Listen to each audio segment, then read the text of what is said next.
Agora, jogo interessante, jogo pesado de 2 favoritos. Às 4 da tarde, o Anthony Wells estará lá acompanhando Palmeiras e Flamengo. Esse, para mim, é o grande clássico do futebol brasileiro, porque são os 2 times que toda vez que começa uma competição, a maioria ou quase 100% dos analistas aponta o quê?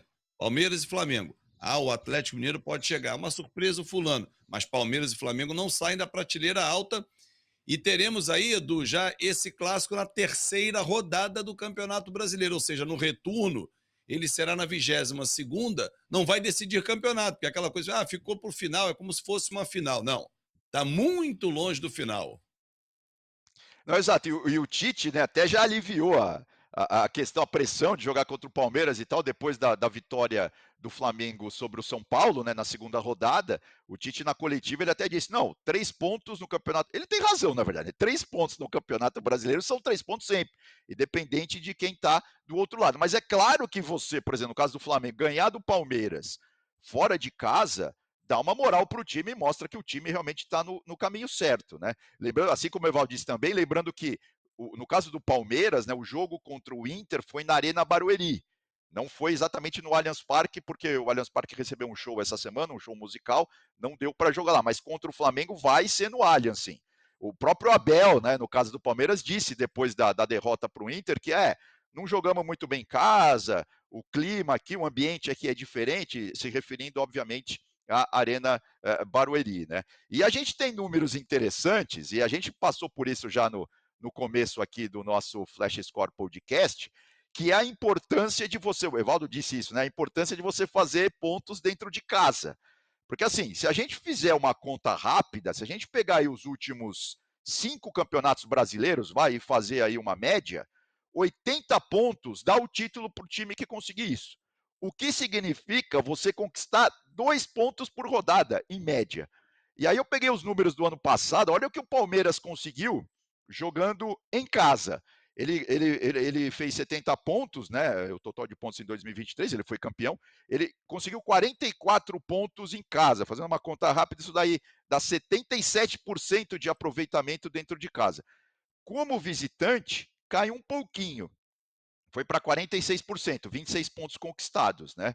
O Palmeiras que você vê, perdeu pouco, né? Tanto em casa quanto fora. Isso foi, apesar de ele ter poucos pontos, poucos não, mas ele ter um aproveitamento um pouco inferior fora de casa, ele perdeu pouco, empatou demais, né? Empatou 2 vezes e ganhou também fora de casa. Esse foi um dos trunfos da campanha do Palmeiras o ano passado. E se a gente vai rapidinho, só para já arrematar do lado do Flamengo, a gente vê como o Flamengo ano passado foi um visitante mais indigesto, né? Ele conseguiu mais pontos que o Palmeiras.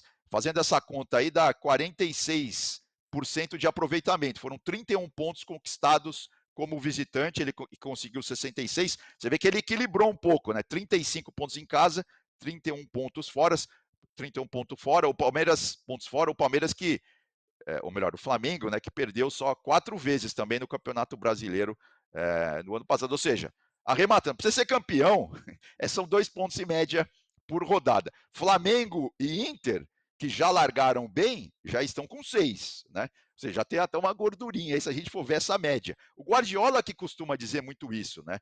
Que campeonatos de pontos corridos você ganha com uma largada boa e também com uma chegada muito boa. E essa média que você faz, Edu, ela é importantíssima, Evaldo, até para quem briga na parte alta, que casos de Palmeiras, Flamengo, Atlético Mineiro, pode ser que o Internacional nesse ano consiga manter essa média, mas para mostrar que desempenho numa competição longa, ele não pode oscilar tanto. O próprio Guardiola está aqui no livro, está sempre na minha estante, tem ali também com o Edu, o Confidencial, ele diz que numa competição longa, como a Bundesliga, que o livro é em cima da Bundesliga, que tem muita similaridade com o Campeonato Brasileiro pelo tempo, né? Você oscila no meio, porque você tem que dar um arranque no início, no meio você perde jogadores por contusão, por suspensão, mas no final, naquele terço final, você tem que de novo arrancar e pontuar, para exatamente manter essa média de 2 pontos. Se você quer ser campeão, é uma receita? Não, mas é uma avaliação que você olha todos os times que foram campeões, ninguém do nada disparou começando muito mal para a corrida de recuperação, que é muito difícil, né, Valdo? Cara, você falou um negócio aí que me remeteu a uma metáfora da maratona, né? Dos 42 quilômetros. Os especialistas costumam dizer que você tem sempre uma crise, vamos dizer assim, de queda quando você chega próximo do quilômetro 30. Então, entre o 25º e o 30º quilômetro, o atleta enfrenta quase que uma luta espiritual interior ali para saber como dosar o restante. Falta ainda uma parte bem significativa, 30, 40% da corrida para ele chegar até o final. E é uma luta de resistência. Toda vez que você faz uma análise dessa, Fabinho, de um campeonato longo e de 2 turnos que podem ser distintos e que você tem que ter um elenco muito forte, muito bom, para poder ir repondo as peças e mantendo o nível e o rendimento da equipe, eu vou ter que me lembrar da campanha do Botafogo do ano passado, porque é muito interessante, né? Se a gente pegar quem levou o título no final, a campanha do Palmeiras ela é razoável para fraca no primeiro turno, mas ela é excepcional no segundo turno. E o Botafogo faz exatamente o movimento contrário, né? Ele pontua demais, historicamente uma campanha brilhante, mas ele cai muito na segunda etapa. É uma descida muito acentuada, né? O Botafogo pode servir como referência para pensar isso.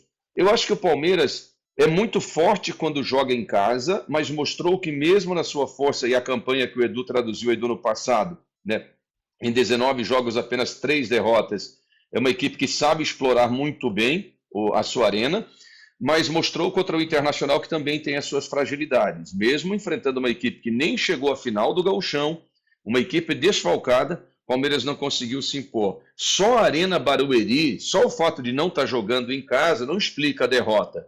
E do outro lado, eu penso que nós temos hoje o melhor elenco do futebol brasileiro, mas um elenco que em algumas posições está desgastado. O Tite falou um pouco sobre isso na coletiva de ontem.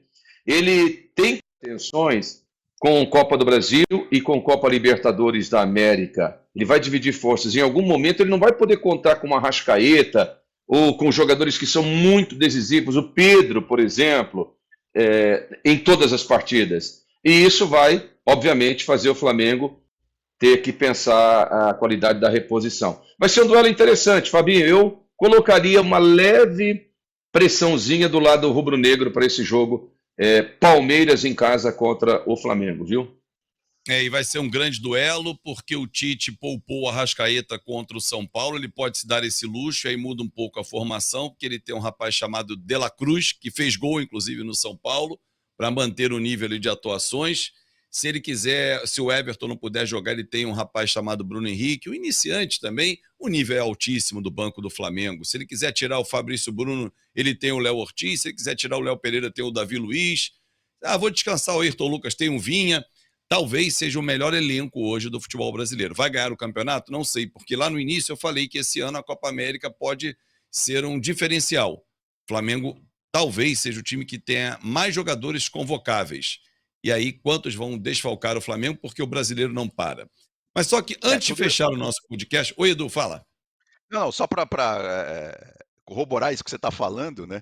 Assim, o Campeonato Brasileiro esse ano tem essas peculiaridades, né? São quase 2 campeonatos brasileiros, porque até o começo de junho, a gente tem também as Copas Sul-Americanas. Então é jogo quase toda semana. E tem a Copa do Brasil também, né? Para quem está ainda na Copa do Brasil. Tem time grande que já não está mais na Copa do Brasil e tal, caso do Cruzeiro.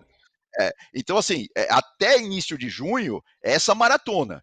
Então, assim, é muito importante o time, no caso do Flamengo, chegar em junho no Campeonato Brasileiro com uma gordura, porque aí depois vem a Copa América e daí a gente vai ter um segundo semestre que já vai ter muitos times, por exemplo, que de repente não vão ter mais Libertadores, porque aí a Libertadores já vai estar no mata-mata, a Sul-Americana já vai estar no mata-mata. Isso já dá uma enxugada, né? Porque o funil vai estreitando.